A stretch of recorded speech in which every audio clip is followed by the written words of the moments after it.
Bem, boa tarde a todos. Mais uma vez uma honra recebê-los na sessão clínica do Hospital Procardíaco, em parceria com o Hospital Samaritano Paulista. E hoje nós damos as boas-vindas ao Hospital Monte Clínico, no Ceará, na pessoa do Dr. Celso Lopes, coordenador de hemodinâmica. Celso, seja muito bem-vindo. Nós vamos, daqui a pouco, dar início formal à sessão, mas antes eu queria deixar aqui alguns informes ainda. Essa semana nós tivemos uma semana muito emocionante com a sessão de despedida dos nossos R2, e foi uma sessão recheada de muitas histórias. Muitos de vocês que estão aqui participaram, e mais uma vez eu queria deixar aqui o agradecimento da instituição na sessão clínica aos R2 por esses 2 anos de parceria e muito aprendizado para os dois lados, vocês podem ter certeza. Essa semana ela é uma semana um pouco atípica, porque pela proximidade do Carnaval nós não teremos a sessão Sexta Consciência, que nós temos toda sexta-feira, e nem na outra semana também nós teremos, por ser a semana de Carnaval. Na outra semana, quer dizer, a semana posterior à semana do Carnaval, nós vamos ter aqui uma sessão sobre cardiopatia congênita do adulto. Estamos preparados?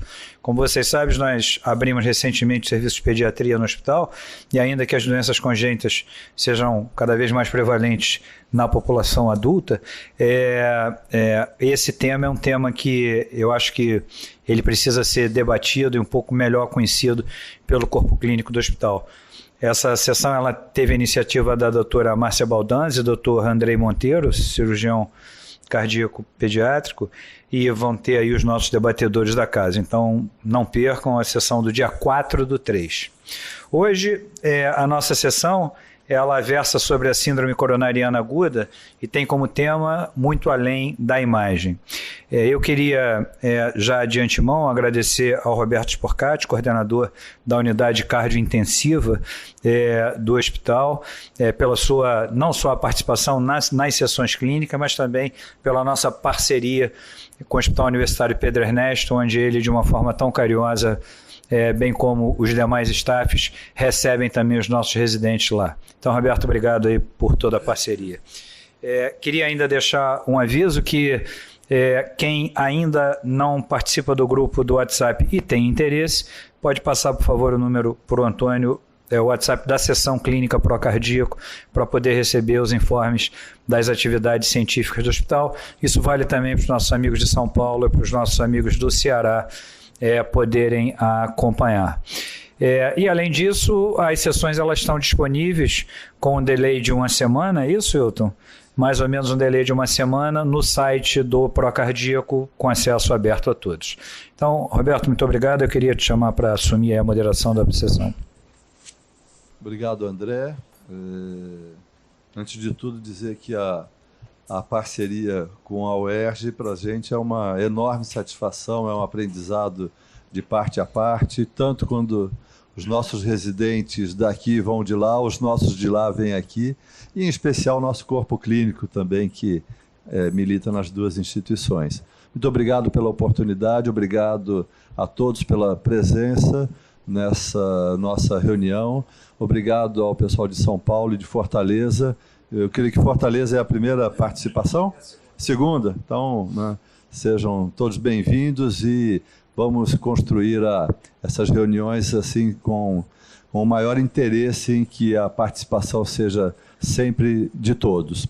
Eu queria, de imediato, convidar o Dr. Fernando Rangel, que é o coordenador da nossa rotina na unidade cardiointensiva, e apresentar os nossos debatedores. Por vezes se fala em prata da casa, eu acho que é um ouro iridiado da maior qualidade o nosso grupo de debatedores. Dr. Antônio Sérgio Cordeiro da Rocha, que diz que só entende doença coronariana, crônica, mas vai fazer uma concessão para os agudos hoje. Doutora Ana Amaral, chefe da emergência, e que poderá nos ajudar bastante num caso que a gente tem muitas dúvidas em relação à abordagem e à diagnóstica terapêutica. Dr. Constantino Salgado, pelo grupo da hemodinâmica. Dr. Lauria, que fez os procedimentos, não pode estar hoje aqui. Então, agradeço muito ao Constantino, não só por ele estar aqui, mas por anos aí de parceria, sua proficiência.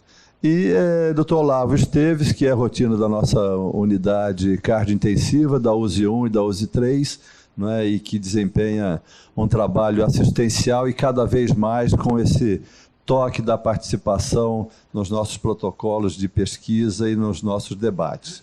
E eu queria passar, né, a palavra para a doutora Júlia Pires dos Reis Maia, que vai fazer a apresentação do caso clínico, é a nossa querida residente da cardiologia aqui do hospital. Boa tarde a todos. Hoje a gente trouxe um caso que esteve com a gente na coronária e que a gente achou que valia o debate hoje aqui na nossa sessão. Queria agradecer, né, a oportunidade e a confiança de estar aqui. Bom, o nosso paciente é um paciente do sexo masculino, de 53 anos, casado, analista de sistemas, funcionário de Furnas, aqui pertinho, messiânico e natural e residente do Rio de Janeiro. Ele deu entrada no nosso serviço no dia 23 de junho de 2019, às 12 horas e 35 minutos. Porém, nesse mesmo dia, mais cedo, às 3 horas da manhã, ele já havia apresentado uma dor torácica retroesternal em aperto que tinha irradiação para membro superior esquerdo e mandíbula, numa intensidade de 9/10. Esse paciente já era hipertenso previamente, fazia uso de Ramipril 2,5 e ele tomou um Ramipril nessa madrugada do momento da dor e teve alívio. Ficou em casa. Por volta das 10 horas da manhã, ele volta a apresentar a mesma dor, com uma intensidade um pouco mais forte, de 10 em 10, e que foi associado a outros sintomas, como palidez cutânea, sudorese, dispneia. Ficou nauseado e teve palpitações. E isso motivou com que ele viesse à emergência do procardíaco. Quando ele chega aqui, ele já tem um delta de dor de 2 horas e meia, 2 horas e 35 minutos.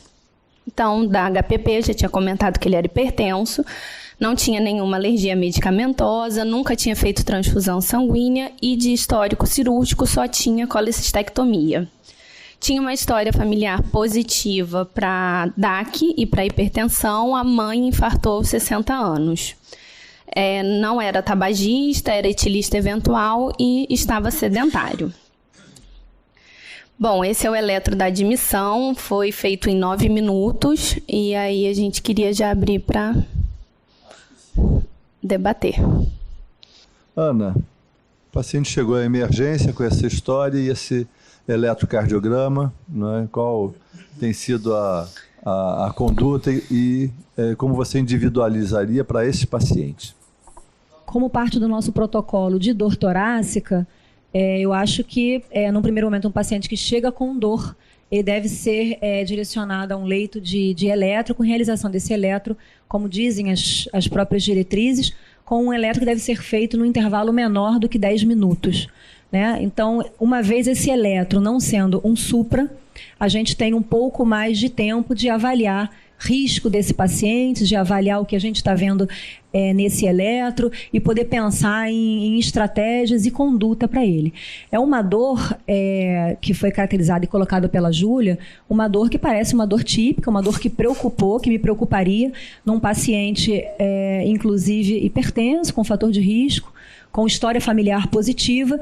Então, esse paciente já vem com uma dor típica, com esse histórico, já é um paciente que não é para a gente negligenciar, mesmo a gente não tendo nenhum caráter que tenha que levar esse paciente de urgência para a sala de hemodinâmica. Mas é um paciente que preocupa e que, nesse momento, tendo feito esse eletro, é um eletro que é um eletro em ritmo sinusal, que ali em V1 talvez possa ter uma onda T, querendo fazer um mais menos,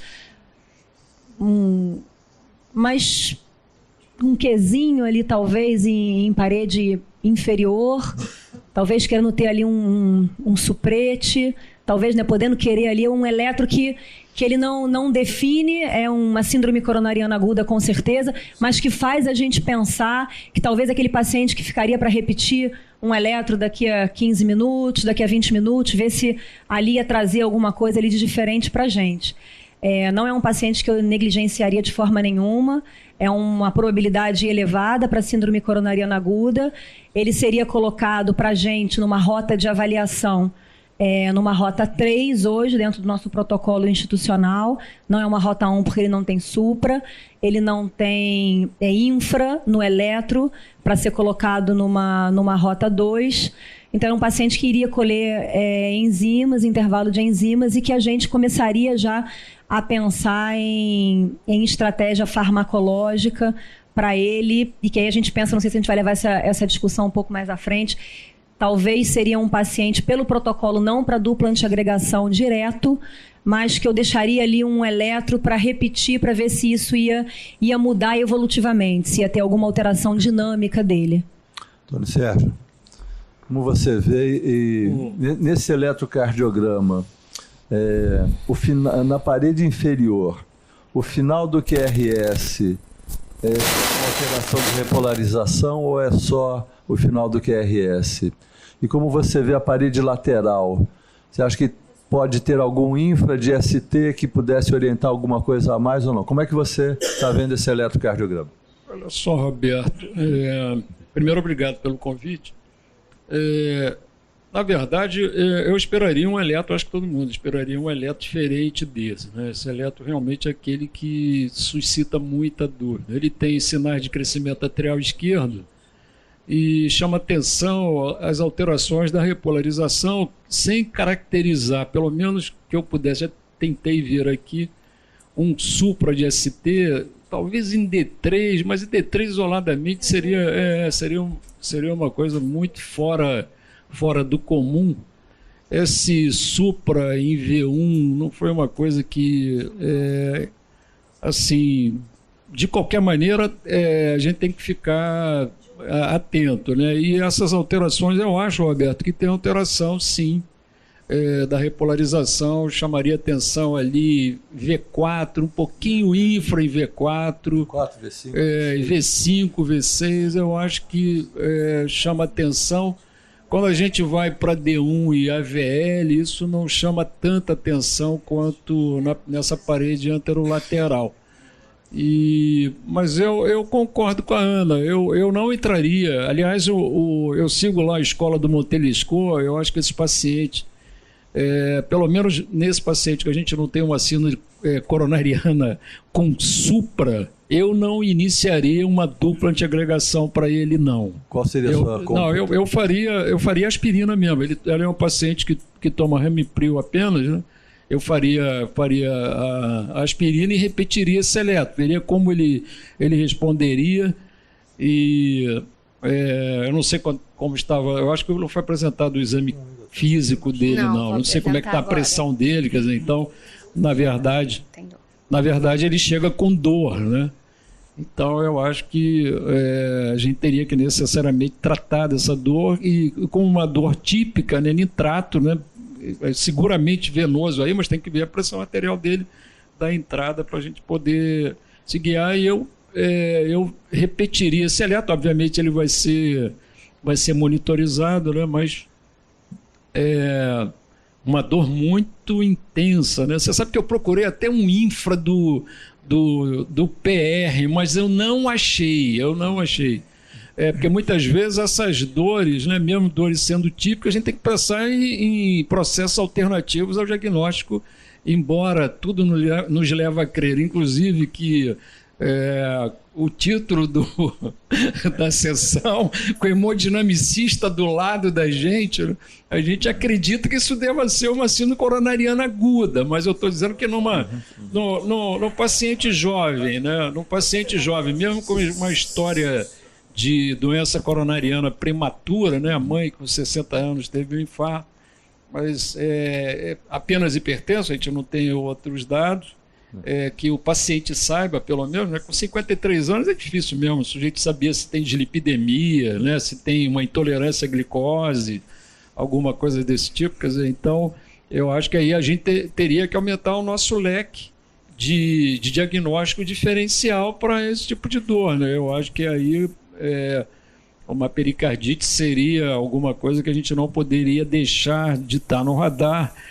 Ele não tem, pelo menos na história pregressa ali, não foi relatado que ele tivesse alguma infecção respiratória ou viral recente, quer dizer, para a gente pensar numa miopericardite, quer dizer, de qualquer maneira, eu acho que ele deveria ser monitorizado, repetir esse eletro talvez 10, 15 minutos depois, e internado efetivamente. Sou José Davi Aron de Amã, meu mestre. Eu estou achando que tem uma QS em D2 e isso me sugere muito uma zona inativa em parede inferior. Quando tem essa imagem de extrastilia em parede inferior, é muito sugestivo de zona inativa ali. Eu acho ali, Zé Davi, que é uma interferência, porque as derivações são simultâneas. E a gente não observa, não é? No D3 é onda P, né? Lá em cima D1 e D2 tem ali me parece mais uma interferência, né, do que uma extracístole, não é?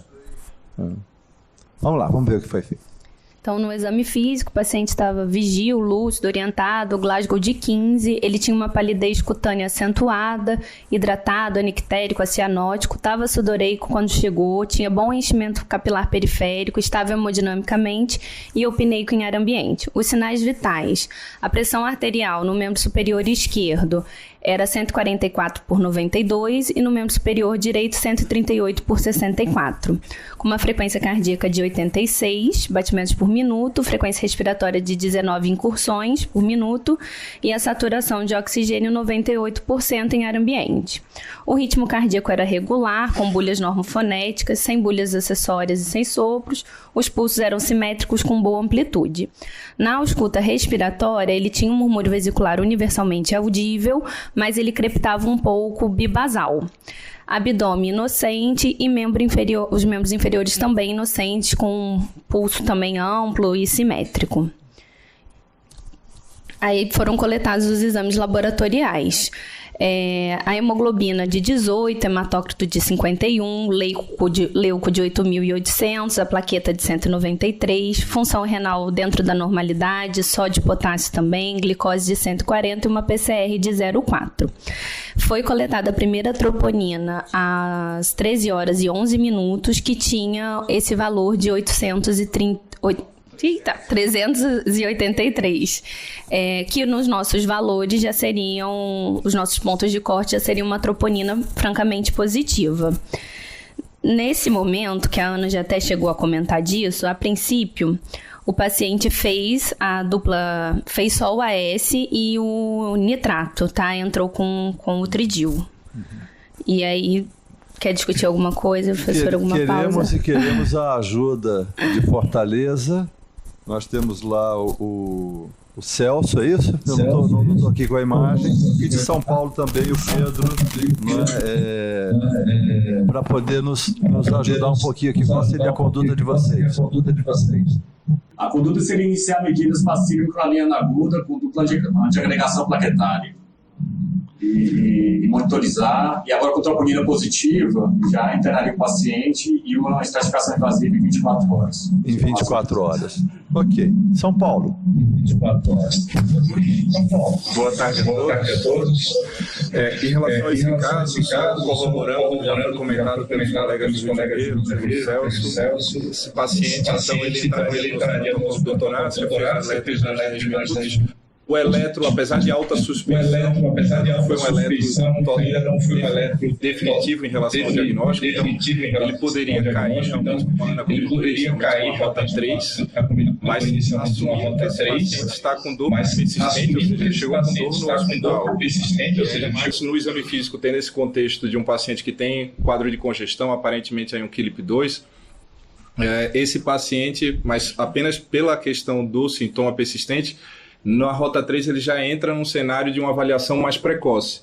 Então ele precisaria repetir esse eletro de fato em 15 a 20 minutos para avaliar se tem alguma alteração dinâmica, e nesse ínterim dos 20 minutos em que a gente vai repetir o eletro e as medidas iniciais para controle de dor, é um período também para fazer uma avaliação mais detalhada sobre diagnósticos diferenciais de uma dor persistente, além da síndrome coronária aguda, outras situações que podem levar a um desfecho fatal, como dissecção de aorta, TEP. Então, esse é um cenário que, para esse paciente, de fato, precisa desse detalhamento, como foi descrito, avaliação de pulsos simétricos, pressão simétrica, uma radiografia de tórax, que você consegue ter uma definição melhor. Se nessa reavaliação em 20 minutos, esse paciente que tem uma alta suspeição pela queixa clínica, pelo eletrocardiograma, mesmo que o segundo eletrocardiograma não aponte para um diagnóstico definitivo, mas eu não tenho um diagnóstico alternativo e minha hipótese primária é realmente aí um quadro de síndrome coronária aguda, eu posso até incluir esse paciente numa rota 2, assumindo aí mesmo que eventualmente o eletro e troponina vierem negativas, eu conduziria esse paciente como uma síndrome sem supra, um possível angina estável. Mas aí, nesse caso, o primeiro marcador já foi positivo, já com elevação significativa, fez curva, já em um pouco mais de 1 hora, uma curva evidente, denotando aí, corroborando esse diagnóstico de uma rota de síndrome coronária aguda de tratamento. Quanto ao dupla antiagregação, ou seja, o pré-tratamento, antes de levar esse paciente para uma estratificação, isso varia de acordo com a estratégia adotada. Aqui, por exemplo, no Samaritano Paulista, a gente costuma levar esse paciente para avaliação no CAT e fazer o prasugrel, caso confirmado, uma angioplastia na hemodinâmica, mas a gente recebe paciente de outros serviços já em uso de clopidogrel, tem outros serviços de São Paulo que usam o ticagrelor na sala de emergência, então tem essa, vamos dizer, essa variabilidade e que não necessariamente estaria um certo e o outro errado. Mas nesse caso, o paciente que já tem aí congestão pulmonar, a tendência é esse paciente, mesmo que não confirmar o supra, ir para uma estratificação mais rápida possível. Obrigado, Pedro. Ana, como é que você...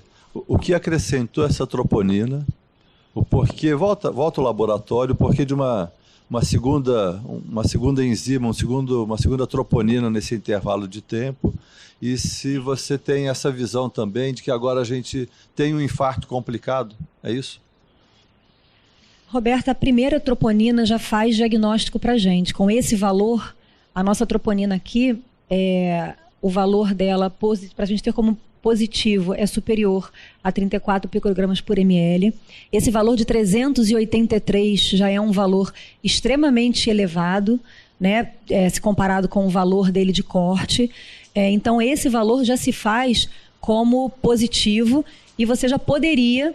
Se você, como o Pedro muito bem disse, se você, num primeiro momento, não tiver nenhum outro diagnóstico, você não pensar em síndrome aórtica aguda, você não pensar numa miopericardite, não tiver nenhum outro diagnóstico para que não síndrome coronariana aguda, isso já é suficiente para você definir que isso seja realmente uma troponina positiva de síndrome coronariana aguda, diferente daquela troponina que venha 35, 36, e numa dor que você fica na dúvida, que não seja um quadro tão típico, e que aí você precise de uma segunda dosagem para você definir se essa troponina realmente vai fazer curva positiva. E aí sim, você aumentando esse valor em 30%, você define que realmente você tem esse marcador como positivo. Mas então, aqui ela fecharia um diagnóstico. Um primeiro resultado de 383, se a gente não tiver nada para pensar de diferente, dor típica, fator de risco, um eletro ali que deixou a gente na dúvida se realmente teria alteração de repolarização, nesse momento sim, fecha. E você não pensando em nenhum desses outros demais diagnósticos, a gente teria que levar esse paciente para a sala de hemodinâmica. Eu não tenho urgência de levar esse paciente, porque ele não faz parte daquele grupo de muito alto risco, para você poder ter que levar esse paciente em até 2 horas para a sala de hemodinâmica. Mas ele deve ser tratado, e aí sim pela gente ele receberia dupla antiagregação.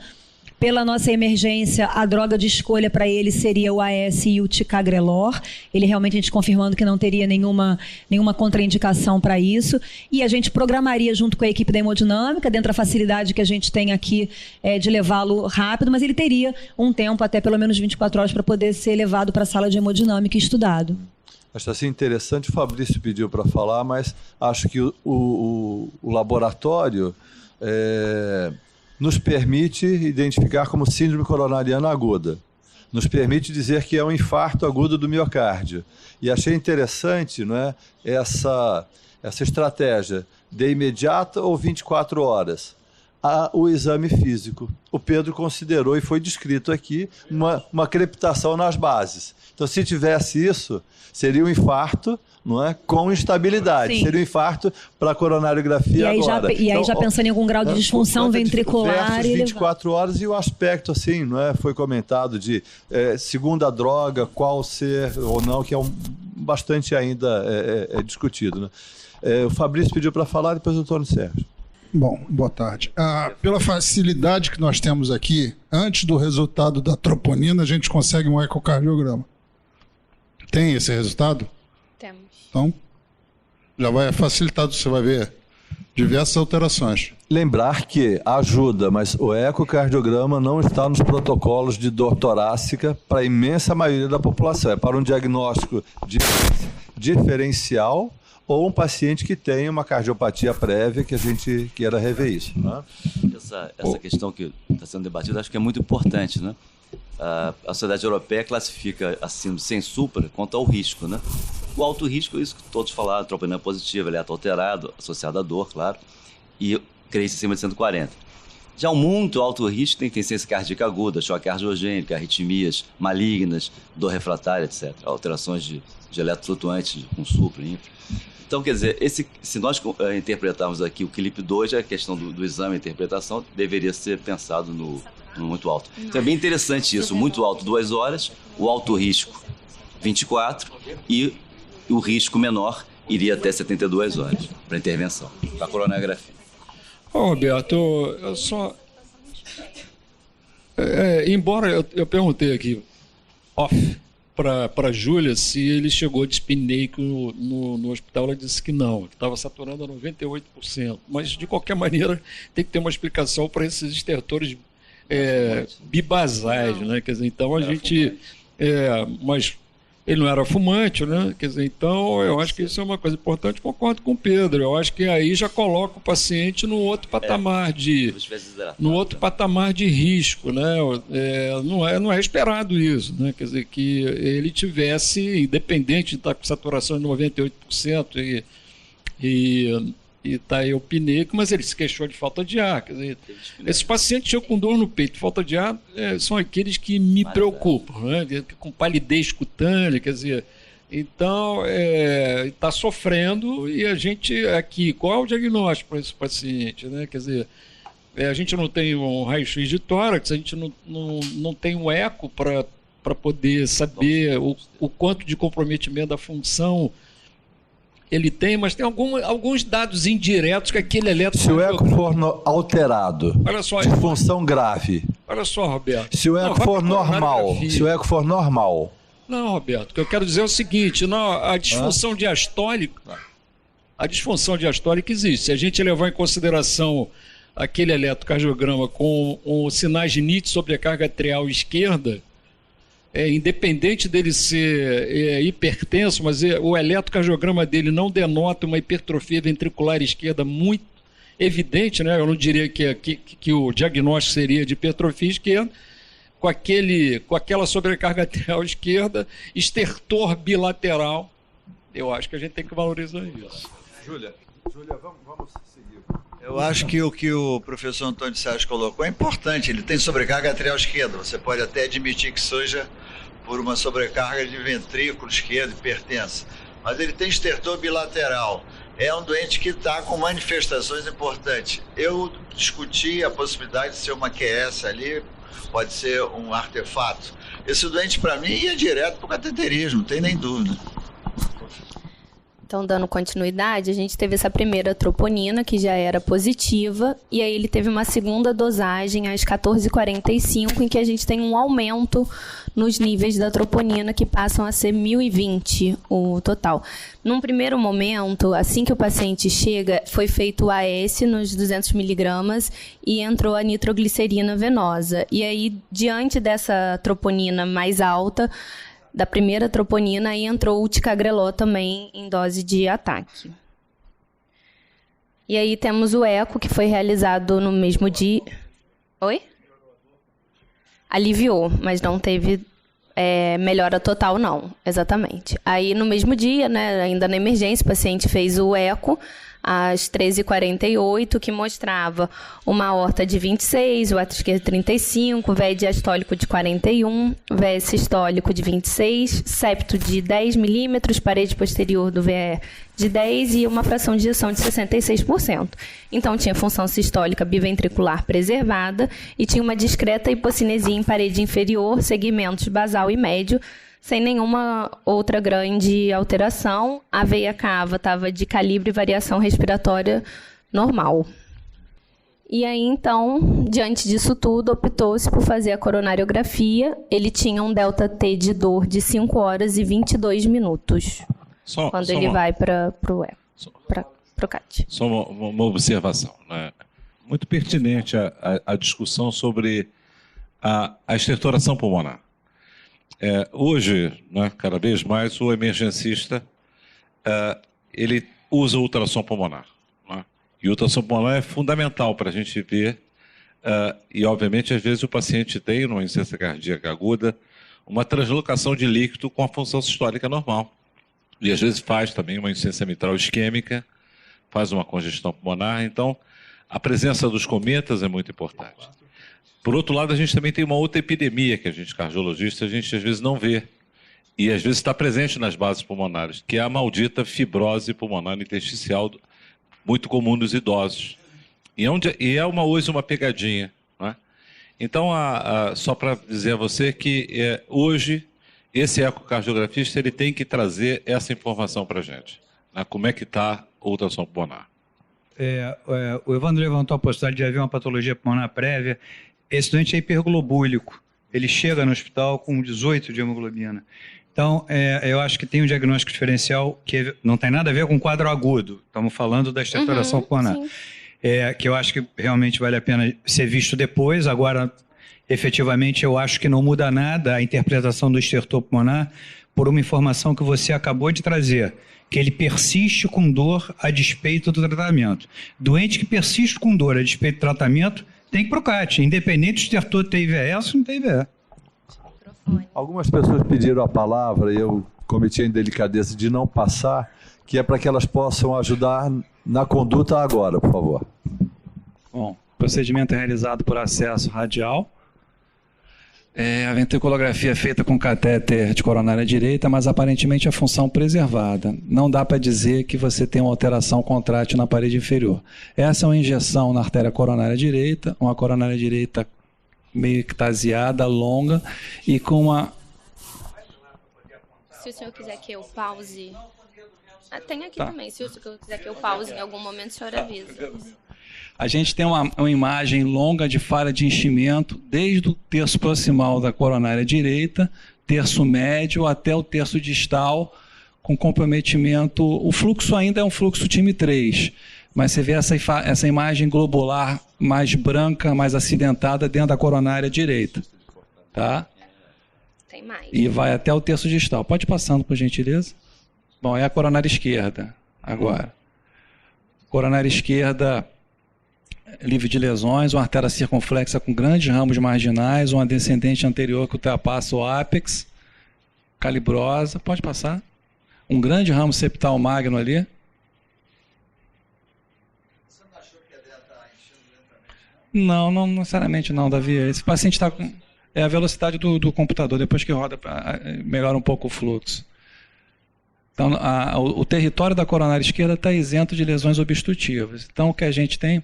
Então, na verdade, a gente tem uma artéria coronária direita calibrosa, com a imagem, desde o seu terço proximal até o terço distal, uma imagem de uma falha de enchimento intraluminal, aquela imagem mais acinzentada e branca, que pode ser duas coisas, né? Quer dizer, pode ser uma trombose extensa da coronária direita, ou uma dissecção coronária. A imagem, eu não estava no caso, mas me parece trombo, de ponta, cabeça da coronária direita.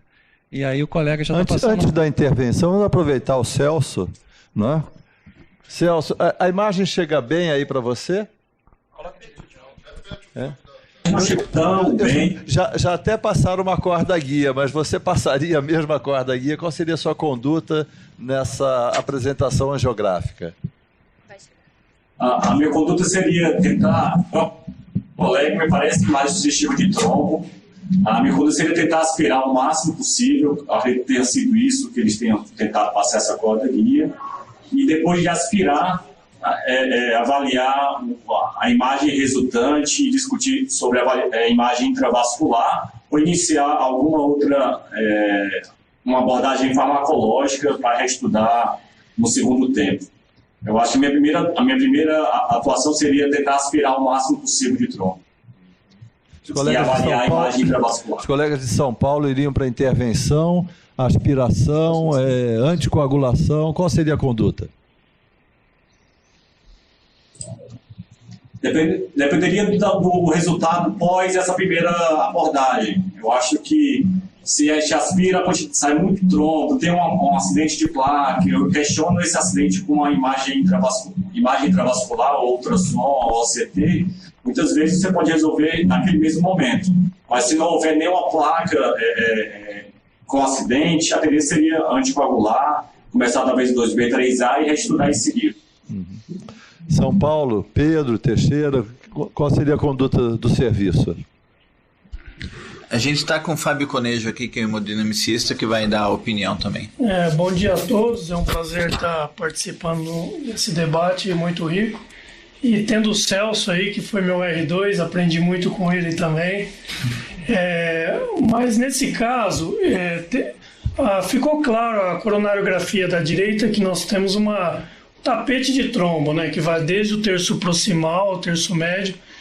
Eu acho que assim, o fluxo, embora retenha um pouco de contraste, esteja um pouco lentificado na direita, eu tenderia a ser mais conservador nesse caso.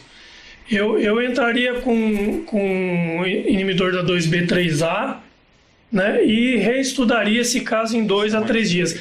Obviamente, dependendo dos sintomas desse paciente no momento do cateterismo, né? Mas essa seria a minha conduta inicial. Eu não tenderia a aspirar agora, que eu acho que poderia piorar um pouco aí o quadro clínico do paciente. Muito difícil, seria uma decisão da hora aí, né? Só acrescentando o que vocês estão falando, eu concordo com vocês. Na verdade, qualquer manipulação nesse vaso cheio de trombo, com fluxo quase que time 3 e um bom blush miocárdio, você corre o risco de fazer uma embolização maior ainda distal, manipular esse trombo, e aí o que tem ainda algum fluxo você ocluir. Talvez até a anticoagulação nesse momento seria sensata para você tentar diminuir essa carga trombótica e rever isso a posteriori, até para poder manipular. Uma imagem que está chamando a atenção, o terço distal, até o Lavo estava comentando comigo, eu não prestei atenção na hora, no terço distal da direita você vê uma falha maior de enchimento, mas pode ser só um montante de trombo antes da bifurcação distal, na cena anterior, cena menos. Mas você vê que tem um bom blush miocárdico, então é muito trombo. E às vezes até você aspirar essa quantidade de trombo também é difícil, esse trombo pode retornar para o terço proximal, às vezes até embolizar pela aorta, não é um caso fácil não. Ali está vendo aquela mais distal, mas pode ser um trombo impactado naquela região e não ser uma placa, né? Você ia comentar alguma coisa a mais, ou? Não, só ia assim, acrescentar que o que chama atenção as coronárias são bastante lisas, né? Se não é um paciente que tem uma aterosclerose evidente, a coronária esquerda absolutamente livre de lesões, vasos calibrosos, não são vasos tortuosos, e uma clínica recorrente, um paciente que faz dor de madrugada, melhora espontaneamente, volta a ter dor depois, né? Assim, a gente sempre começa a pensar, né, numa causa de trombose coronária primária, uma eventual dissecção daquele trecho inicial, né, tem uma falhazinha de enchimento ali, enfim. Acho que isso corrobora, né, de ter uma outra causa não por uma lesão proximal, né, isso talvez dê uma tranquilidade a gente tratar ele clinicamente primeiro, ver como é que ele fica, né, para depois fazer uma intervenção com maior segurança ali. O que foi feito, Tino? Eu não sei, a impressão que eu tive é que tinha cálcio na parede da coronária esquerda, tanto da DA, mas fiquei na dúvida. Deixa eu só esvaziar. Tem um pouquinho. Na verdade, as artérias estão isentas de obstrução, mas não é uma artéria lisa. Você tem doença coronariana, sim. Você vê que tem algumas áreas de ectasia, é irregular, né? Ela não tem obstrução significativa, mas não dá para se afastar que não tem a doença aterosclerótica envolvida. Eu não sei o que foi feito, então vamos passar adiante, que a gente vai vendo. Um minuto só antes de passar. Houve um rebaixamento da tromboaspiração na angioplastia primária recente nas diretrizes. O Tolton mostrando até aumentando a prevalência de AVC na manipulação do trombo. Como é que você vê essa na verdade, a tromboaspiração, até os colegas de São Paulo e do Ceará também podem acrescentar alguma coisa, não é para todo mundo. Quer dizer, você passar aspirador de trombo em toda lesão aguda, necessariamente não vai mostrar benefício. Em algumas situações você diminui muito a carga trombótica e facilita muito a tua angioplastia. Muitas vezes você não precisa nem de uma pré-dilatação, você diminui aquela carga e você consegue fazer depois um implante primário do stent. Nesse tipo de situação, depois que você passa a corda e começa a manipular, tanto com o aspirador do trombo ou com algum método auxiliar de imagem intravascular, você muitas vezes vai ter que acabar mexendo, porque você vai estabilizar aquilo que está naquela região, o que torna isso muito mais complexo, né? Mas assim, a aspiração de trombo, eu acho que ela é muito mais racional. Tem algumas situações que você tem uma carga trombótica e o cuidado é no momento de você estar retirando o dispositivo e o material, evitar que você traga esse trombo na região mais proximal e não tenha um acidente vascular cerebral, enfim, alguma outra complicação maior. Bom, o colega aí passou uma corda guia na coronária direita e passou, é um ultrassom ou um ACT? Ultrassom. Ultrassom, passou um catéter de ultrassom. Na verdade, a ideia é tentar entender o que está acontecendo. Você tem mais ultrassom? Não, né? Mais do ultrassom? Não, tá. O que ocorre é o seguinte, você vê que depois que passou a corda, esse trombo parece que foi meio que fatiado, né? Você tem uma imagem até diferente da coronária direita. A discussão de fazer ultrassom ou ACT, nesse tipo de situação, com a grande carga de trombo aí, talvez o ACT, a penetração dele, para a gente conseguir visualizar através desse trombo e ver se teria uma dissecção, talvez fosse, se não tivesse tanto um valor tão acentuado. O ultrassom talvez te ajudasse mais. Enfim, foi a conduta estabelecida. Mas uma vez que você manipula isso, você corre o risco dessa direita fechar ou de piorar o que está acontecendo aí. Eu não tenho imagem do ultrassom, queria saber o laudo, o que foi dito.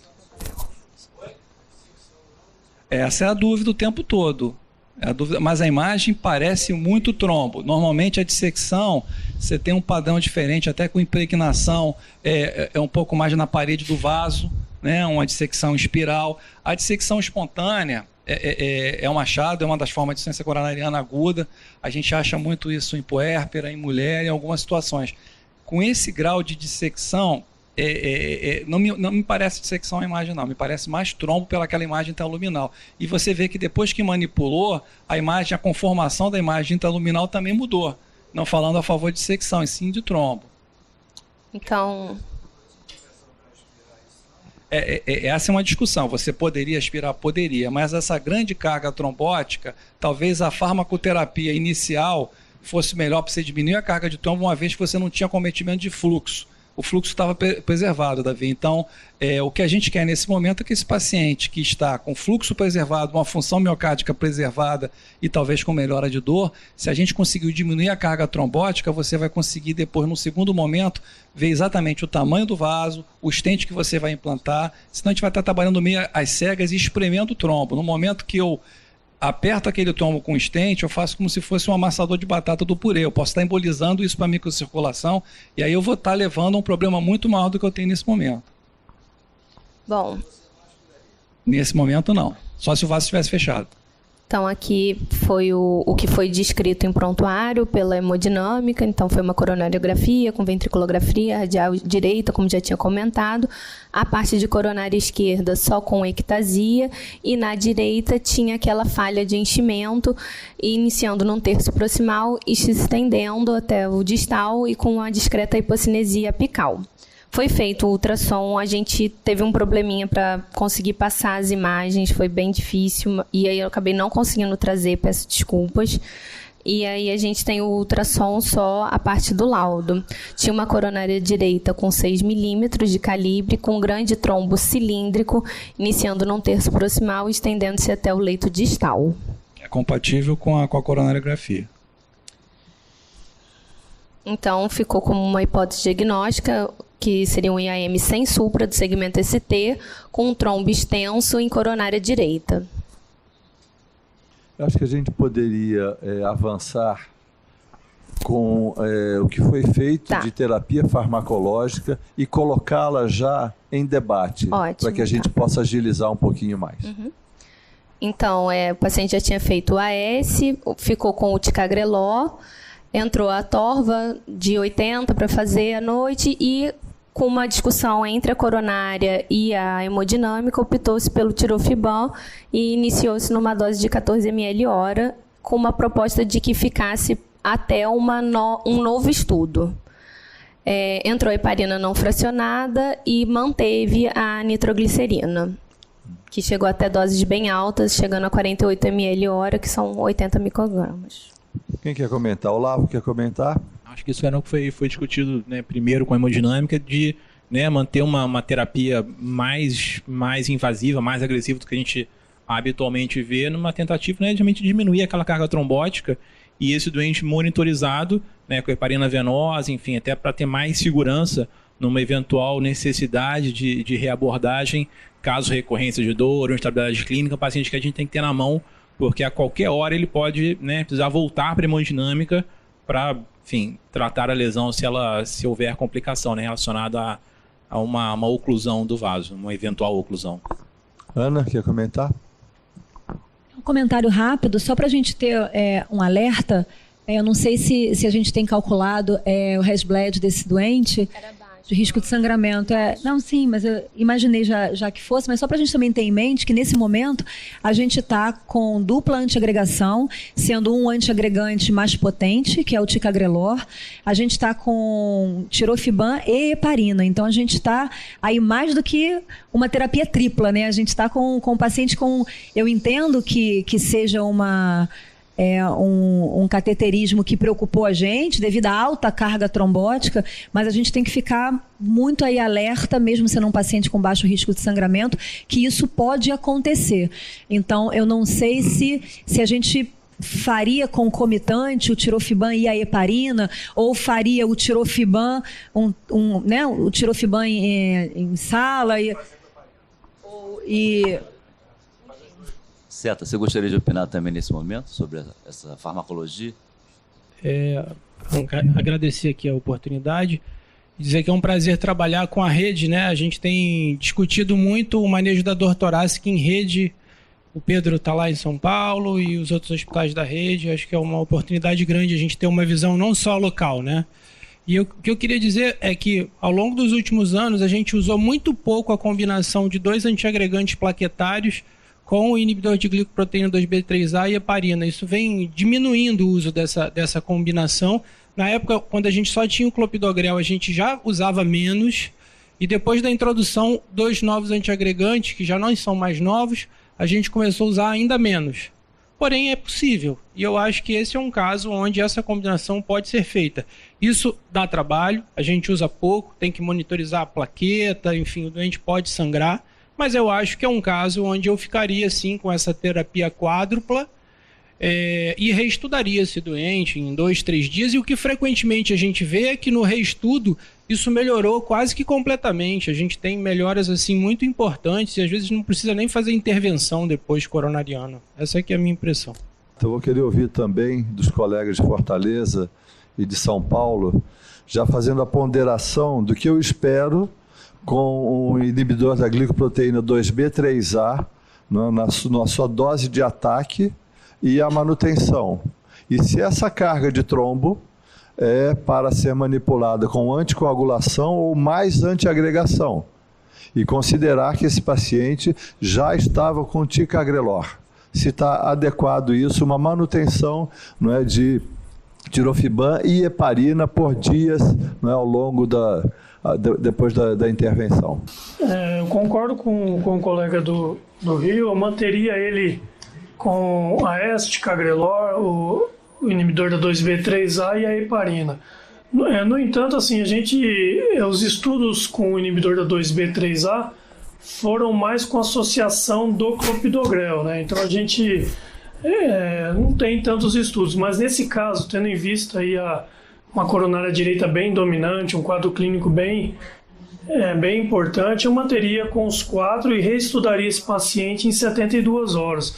A gente já viu de tudo, né, com essa terapia mantendo o tirofiban, desde a coronária ficar inteiramente sem trombo, né, até uma melhora importante. E aí sim, eu acho que valeria a pena lançar um estudo de imagem para ver se teria alguma dissecção, alguma coisa que a gente pudesse fazer de intervenção. Mas eu concordo com essa conduta aí. Celso? É um paciente jovem, com baixo risco de sangramento, com acesso radial, que me deixa mais à vontade de deixar essa terapia quádrupla.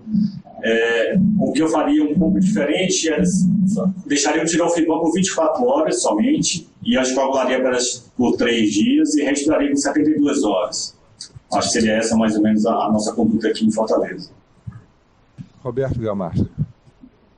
Se frente à quantidade extensa de trombo, se o prasugrel seria uma opção nesse caso, né? Embora seus comparativos não tenham mostrado maior benefício em relação ao ticagrelor, mas uma das questões do prasugrel é paciente com trombose extensa, se seria uma opção. E a outra pergunta é o seguinte, por que não colocação de beta-bloqueador, né, frente à síndrome coronariana aguda, o infarto?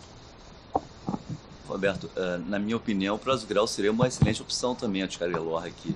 Ele não é diabético, ele não teve trombose existente, são situações que têm um impacto ainda maior, né? Mas tem uma carga trombótica imensa. Acho que tanto o prasugrel quanto o ticagrelor seriam boas opções aqui. Concordo que seria uma excelente opção também. Beta-bloqueador, ele não estava usando? Não. Não. Beta-bloqueador faz parte do arsenal aqui. Talvez alguma coisa de frequência cardíaca mais baixa, enfim. Eu queria sair um pouco da moderação com relação ao uso do tirofibam. O tirofibam ele foi estudado mais nos modelos de passivação na época de clopidogrel. Hoje a gente tem drogas como o ticagrelor e o prasugrel, que a antiagregação plaquetária é de 80% em 2 a 4 horas. Então, eu vejo assim, se tem em sala de hemodinâmica uma carga trombótica ainda elevada, os 2B3A, infelizmente, o abciximab não está mais disponível, seria para o tirofibam. Mas eu não vejo como indicado e temeria com o risco hemorrágico de deixar uma infusão prolongada do tirofibam. Entendo que a antiagregação em 6, 12, 24 horas com o ticagrelor, ela estaria suficiente. Não é? E a trombose prolongada é heparinização prolongada, tanto que acabou se fazendo, a gente, né, de certa maneira, modificou uma conduta inicial de tirofibam por 3 a 4 dias, não é? Foi interrompido a semelhança do que o Celso fez, já tinha, não é, mais de 12 horas, 24 horas, interrompemos o tirofibam e foi mantido apenas com a anticoagulação. Não é? Então, assim, se eu entendo que a droga que eu estou utilizando já fez uma antiagregação potente, não tem por que manter por mais tempo. E aqui era o entendimento da meia-vida e da antiagregação plaquetária do ticagrelor. Alô, boa tarde. Eu queria alertar a todos os colegas de São Paulo, Ceará, e nós aqui, inclusive residentes e jovens, uma frase fundamental da medicina que está totalmente em sintonia com este caso. Impressionante. A clínica é soberana. Quando esse paciente chegou, ele chegou com a clínica, a sintomatologia e um eletrocardiograma absolutamente inconclusivo. Eu estou falando até em anos passados, né? Então o médico poderia ficar em dúvida, mas esse eletro não tem nada. Mas a clínica era impressionantemente conclusiva de que ele estava fazendo um quadro agudo coronariano ou aórtico. Então é apenas, colegas, lembrar que essa frase é eterna na medicina.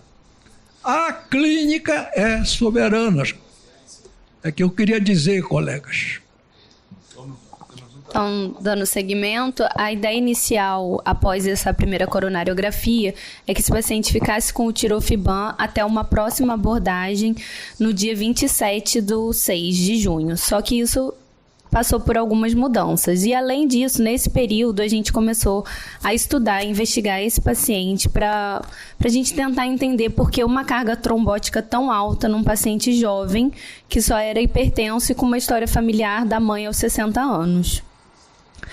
Então, nesse intervalo entre as duas coronariografias, ele teve outros episódios de dor. Esses episódios de dor foram controlados com a titulação da nitroglicerina e com o uso de morfina, e em nenhum momento ele teve alteração do eletro. Então, dando prosseguimento, a gente coletou todos esses exames. Eles foram coletados entre o dia 23 e o dia 27, mas eu optei por botá-los juntos para a apresentação ficar mais sucinta. Então, foi feito VHS, PTT, INR, fibrinogênio, anti-10A, antitrombina, fator 5 de Leiden, fator reumatoide, FAM, homocisteína, atividade proteína S, proteína C da anticoagulação, anticoagulante lúpico, anticardiolipina, perfil lipídico e dedímero. E nenhum desses exames levava a gente para algum outro diagnóstico. Esses exames em fase aguda? Sim. A gente até sabia que eles seriam repetidos posteriormente. A mutação da protrombina e o 5 Leiden, que são os dois que têm interferência genética, o resto todos eles sofrem interferência da fase aguda ou da anticoagulação. Sim. De 51 indivíduo que não é fumante, a gente é obrigatório pensar em polisistemia. E polisistemia pode dar acidentes vasculares, considerando infarto, falando assim, só na parte etimológica da palavra, da cabeça até o pé. Então, o indivíduo com polisistemia, ele tem uma diminuição, ele tem um aumento da viscosidade sanguínea muito alto. E 18 de hemoglobina não justifica, a gente não vai encontrar no indivíduo normal. Salvo em poucos DPO6 muito graves, você pode encontrar isso. Eu acho que esse ponto que o Maroni chamou a atenção, quer dizer, olhando retrospectivamente fica até mais fácil, né? Mas evidentemente que um paciente que não tem um histórico de doença pulmonar obstrutiva crônica, com um hematócrito de 51, hemoglobina de 18, independente dele não ter alteração, pelo menos uma mutação genética que o coloque em risco de ter uma trombofilia, mas de qualquer maneira eu acho que esse é um aspecto interessante que tem que necessariamente ser investigado, obviamente. Júlia, vamos seguir porque eu estou bastante preocupado que a gente possa concluir o caso. Então, ele no dia 27, ele vai para uma nova abordagem com coronariografia. Ele fez 36 horas de tirofiban, ficou com a anticoagulação com a heparina não fracionada e a dupla antiagregação. E aí foi feito um OCT. Quer passar a coronariografia primeiro? Bom, não mudou muita coisa, não. Não mudou muita coisa na realidade. Você tem aquela mesma imagem de trombo. Mostra a anterior, por gentileza. Bom, claro. Aquela imagem de trombo desde o terço. Só um instantinho, desculpa. Terço proximal, aquela imagem de trombo ou possível trônio até o tempo. Aquela imagem que você tinha chamado a atenção, Olavo, que você tinha aqui embaixo, uma diminuição de calibre, ela desapareceu. Então aquilo poderia ser trombo mesmo. Exatamente, poderia ser onde o trombo impacta no final. O aspecto a gente pode falar que está um pouquinho melhor do que o inicial, até em termos de fluxo, né? Mas, enfim, é um fluxo um pouco lentificado e a mesma imagem persiste. Então, o colega tem uma plaquinha ali, ou pode ser a posição do catéter retificando. Como ele vai fazer uma avaliação agora por OCT, por ultrassom, o ultrassom não chamou atenção ali, então eu creio que não deva ter lesão, né? Uma direita um pouco ectasiada, né? Juliana, se a gente pede uma angiotomografia coronária, a gente consegue separar bem, numa situação como essa, o que é trombo e o que é dissecção?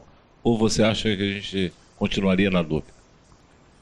Em geral, a gente consegue ver áreas de flapping, separando uma luz falsa de uma luz verdadeira.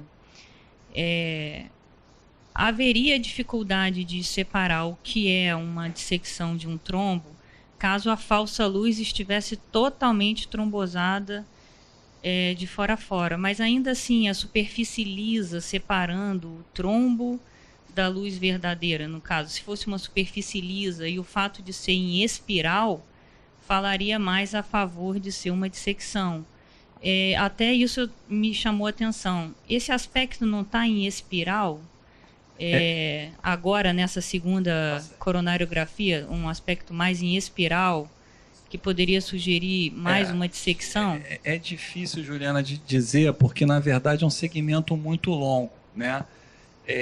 Pode ser um trombo também tapetando todo um segmento de parede. Você vê que a localização, tanto em cranial quanto oblíquo esquerda, é a mesma posição. É difícil diferenciar.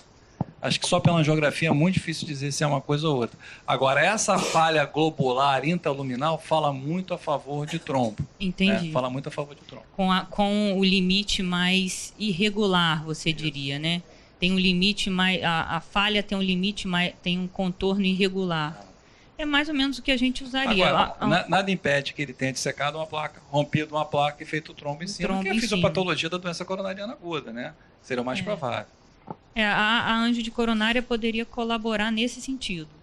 Ver qual é o aspecto dessa falha, se ela é mais linear, se ela tem um aspecto em espiral, se tem algum ponto que tem flapping sem trombo, que sugeriria então uma dissecção com trombose parcial da falsa luz. Todas essas informações podem ser adicionadas pela angiotomografia. Vamos seguir, por favor. Bom, a imagem do ACT, do terço distal para o proximal. A imagem está passando bem rápido. Eu não estou conseguindo definir bem as bordas distais. Nesse momento eu tenho algumas imagens que podem ser trombo nessa região. Vai passando.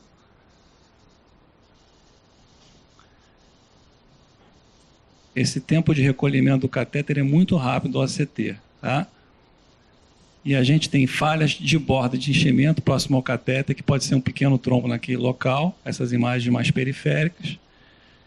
E aqui nessa região, a gente vai ver uma falha de enchimento nesse segmento aqui, que pode ser uma dissecção.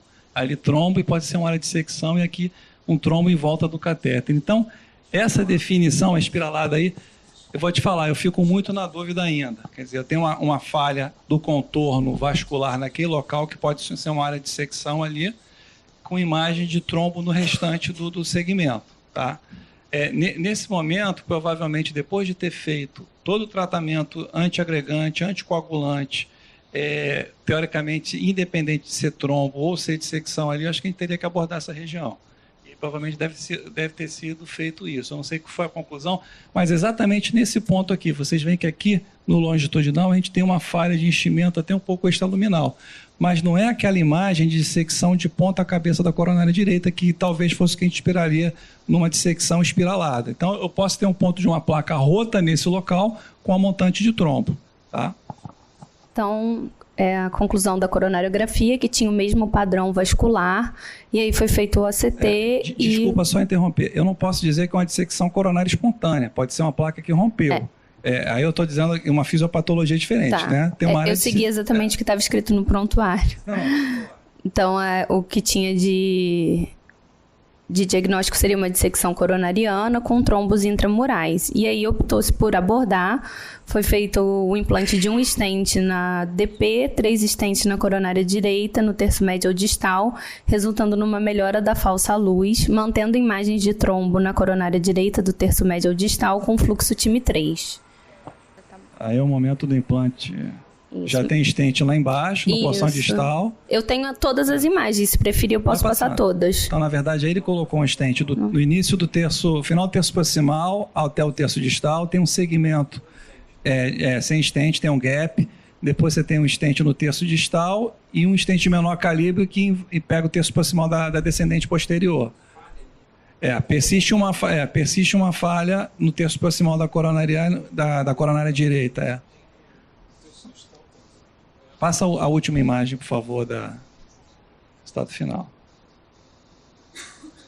Você tem uma imagem na borda da coronária ali, uma imagem diferente, né? Sim. Mas uma coisa interessante, quer dizer, todos os ramos septais estão preservados, os ramos marginais estão preservados, o resultado angiográfico muito bom dentro desse contexto que você tinha aquela grande carga trombótica. O grande medo aí é você ter um no reflow, né? Uma embolização distal com oclusão da microcirculação.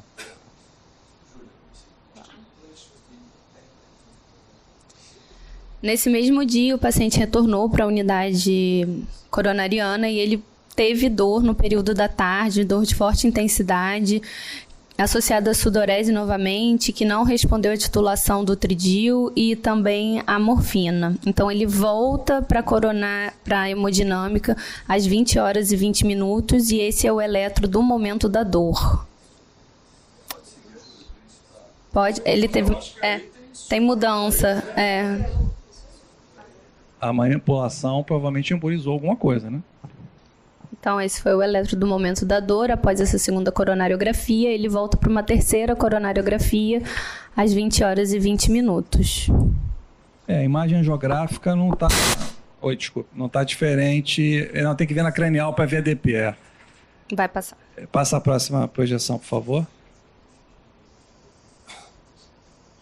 Não, está enchendo a DP. Esse paciente provavelmente fez microembolização com a manipulação daquele trombo. Acho que é o mais provável que desde o começo a ideia era tentar evitar que isso acontecesse, né? Sim. Por isso foi feito todo esse tratamento inicial farmacológico.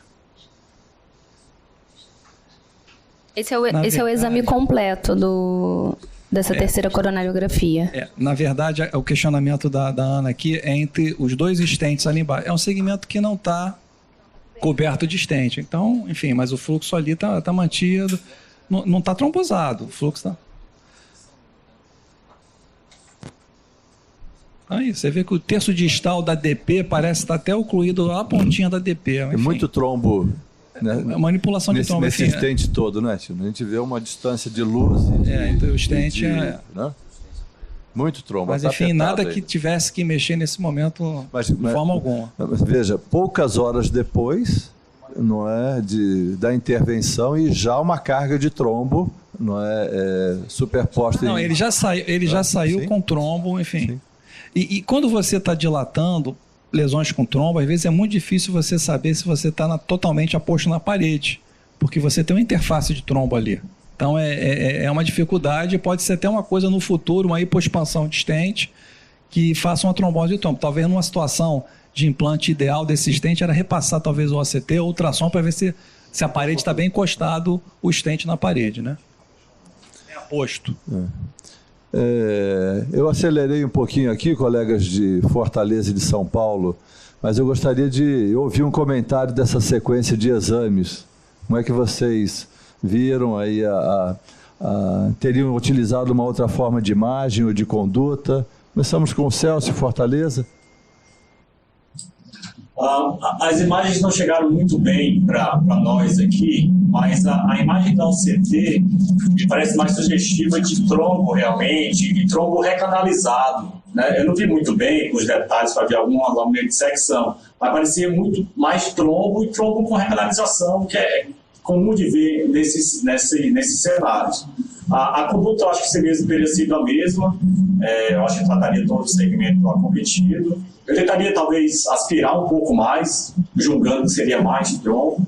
E uma corrida de OCT pós-implante seria interessante de ver também a posição, mas ver a intrusão de material trombogênico por dentro das hastes, e isso pode ser um indicador que você mantenha reiniciar tirofiban ou mantenha uma tensão maior nesse paciente.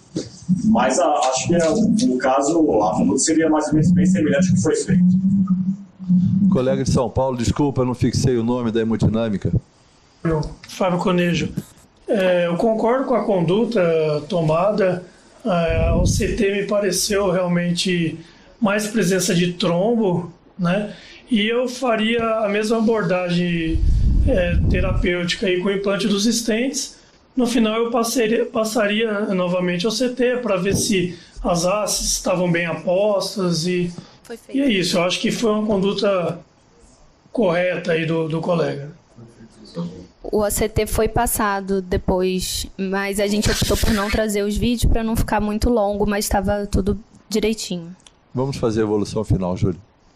Então, nessa última coronariografia, que foi da noite do dia 27, tinha uma obstrução de 30% e o fluxo distal estava preservado, então nenhuma outra conduta foi tomada neste momento. Ele fez um novo eco antes de sair da unidade cardiointensiva. Esse eco já não mostrava a alteração segmentar que ele tinha no eco de admissão. Teve esse eletro também, que foi de pré-alta da unidade cardiointensiva. A alta para as nossas unidades de SEMI foi optado por trocar o ticagrelol por prasugrel.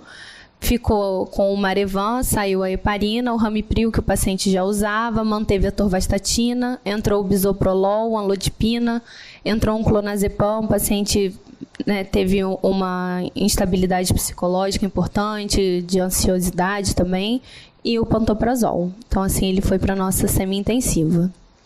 Na semi-intensiva, no dia 3, a única coisa de intercorrência que teve no período foi que ele fez uma lipotímia, mas nada também relevante, não. E no dia 4 de julho, ele vai de alta para casa com essa prescrição. Trocou o antiagregante de novo. Voltou para clopidogrel. Querem comentar? A anticoagulação com as novas drogas, que é uma dúvida ainda, né? Um anticoagulante direto com um antiplaquetário mais potente. Quanto a gente sabe para esse cenário? Acho que a gente sabe pouco. Um pouco, talvez, num cenário de fibração atrial e intervenção. Então, acho que merece considerações e dúvidas críticas em relação a essa terapia. Deixa eu fazer uma pergunta. Como intervencionista, quer dizer, a gente saiu do ticagrelol para o prasugrel, depois para o clopidogrel. Não entendi a mudança toda. Por causa da associação da pixabana. E a pixabana, nesse contexto, também não lembro de ter conhecimento em relação a isso. Então, até o Marevan, nessa situação, se eu talvez não fizesse, porque no final a carga de trombo era bem menor. Eu talvez deixasse ele só com a dupla terapêutica antiplaquetária nesse paciente. Até esse momento, a gente não tem nenhuma história de trombose de stent, nada nesse sentido, nem uma grande quantidade de trombo intraluminal final. E aí o meu risco hemorrágico seria bem reduzido nesse paciente. Enfim, agora o apixabana nessa situação, acho que é off-label, não sei, aí a experiência do clínico, não sei. Não só, Roberto, eu já tive a oportunidade de lidar com pacientes com ectasia. Quem lida com coronária já deve ter visto isso, né? Quer dizer, durante muito tempo lá no Instituto Nacional de Cardiologia eu tive a oportunidade de acompanhar alguns pacientes jovens com ectasia, com aneurismas e tudo mais.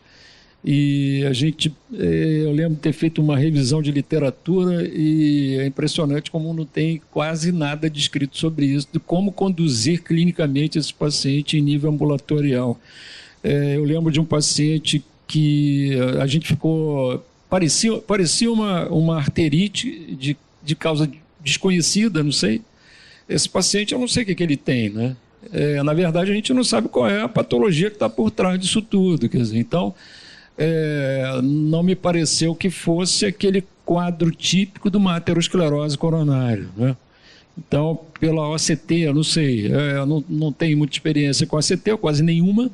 Quer dizer, então, na verdade, não posso afiançar o quanto que isso aí poderia esclarecer. A tomografia, talvez a angiotomografia pudesse elucidar melhor a etiologia disso. Mas quando eu vejo um paciente assim jovem com uma coronária tão dilatada, eu fico sempre achando que existe uma patologia intrínseca da coronária que a gente não conseguiu chegar ao diagnóstico e poderia, juntamente com aquela o aumento uma policitemia que não seja vera, né? Quer dizer, e que tenha contribuído para ele, né? Quer dizer, ele preencheria 2 dos critérios do Virchow, né? Teria uma alteração endotelial e teria ainda essa policitemia, né? Quer dizer, então, eu não sei, se a continuar com anticoagulante, eu continuaria com Marevan. Então. Não daria pixabana. A gente tem só 2 minutos para passar. Pois é, eu sei. Não só a gravidade, mas como, em especial, que você está destacando, que é o diagnóstico, a etiologia, e você vai ver em mais 2 minutos com follow-up pós-alta hospitalar. Não, e a outra coisa é que eu não vi alteração na coronária em que a gente encontra muitas vezes, que é de tortuosidade das coronárias, realmente eu não achei.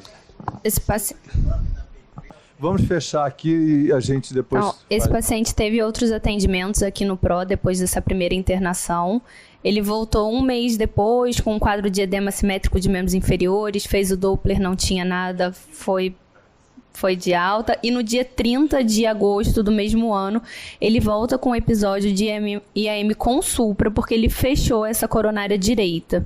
O time estava 0, ele balonou, fez trombectomia, tirou Fiban, e aí o fluxo voltou a ser um time 3. Teve melhora da dor e redução do supra com essa abordagem. Ele volta novamente depois, em setembro, com dor torácica, era uma dor que se estendia por 3 dias, com as troponinas negativas, e aí ele fez cintilografia nessa ocasião, que foi negativa para a isquemia miocárdica, e a função do VE era preservada. Ele volta no dia 25/10 com uma dor atípica, e no dia 30 de outubro com um quadro de letargia por aumento inadvertido de benzodiazepínicos. E aí, atualmente, ele segue o acompanhamento ambulatorial faz ainda o Somalgin, o Clopidogrel e a Pixabana. Ele repetiu aqueles exames todos laboratoriais e nenhum deles levou para algum outro diagnóstico diferencial. Um comentário, assim, comentários finais, né? Esse caso é um caso que suscitou muita discussão, muita polêmica, difícil, a literatura não esclarece isso. Um homem jovem, relativamente jovem, com trombose coronariana predominante, talvez dissecção, a gente não sabe o que veio primeiro, foi a dissecção ou a trombose. E teve recorrências de eventos coronarianos trombóticos, né? Uma suspeita clínica de trombofilia, ainda não totalmente investigada. Ele saiu com anticoagulação por causa disso, por elemento trombótico muito forte. Nesse cenário, os antiplaquetários potentes não são bem estudados nesse contexto. Tem alguma evidência em fibrilação atrial e síndrome coronariana aguda, como o Roberto já havia falado, mas nesse contexto específico não tem. Então ele saiu com anticoagulação, saiu com dupla antiagregação, mesmo assim teve eventos recorrentes. A dissecção espontânea, a gente não tem certeza que ocorreu, isso pode ser recorrente também, as intervenções são, de modo geral, não são adequadas, mas nesse caso, percutâneas não são adequadas para dissecção espontânea, mas em certos casos se faz valer, como dor persistente, como isquemia persistente, como é esse caso, como foi nesse caso, justificando plenamente. Então, caso difícil, cujas respostas às perguntas que nós formulamos não temos ainda como um todo. Houve muita variação também de farmacologia, porque havia outros médicos também que entraram no circuito e que fizeram suas médicos assistentes e tudo. Então, essa polêmica em relação a esse binômio trombose, alteração endotelial, nesse paciente, ectasia coronariana, né, trazendo aí toda uma estrutura, toda uma predisposição aos fenômenos recorrentes trombóticos, né? Assim, nós vimos esse caso com a ectasia, com um fenômeno protrombótico e a alteração endotelial com fatores importantes aí nesse caso. E cujas respostas a essas indagações farmacológicas de intervenção ainda estão em aberto. Talvez a gente consiga diagnosticar alguma vasculite, alguma doença trombofílica, ou alguma doença trombofílica, displasia fibromuscular ou uma outra vasculite nesse caso. Eu queria agradecer muito ao grupo de Fortaleza, ao grupo de São Paulo, pedir desculpas pela correria da sessão, talvez a gente precisasse de um tempo bem maior, mas a gente procurou trazer exatamente a dificuldade, não é, da intervenção, qual método utilizar, a moderna terapia antitrombótica, novas drogas que não são ainda utilizadas de maneira conjunta. Então, ficou um pouquinho corrido, mas foi muito importante a contribuição de todos. Muito obrigado aos debatedores, à Júlia, que correu muito para preparar essa sessão, e a todos os presentes aqui. Muito obrigado, desculpas por interromper.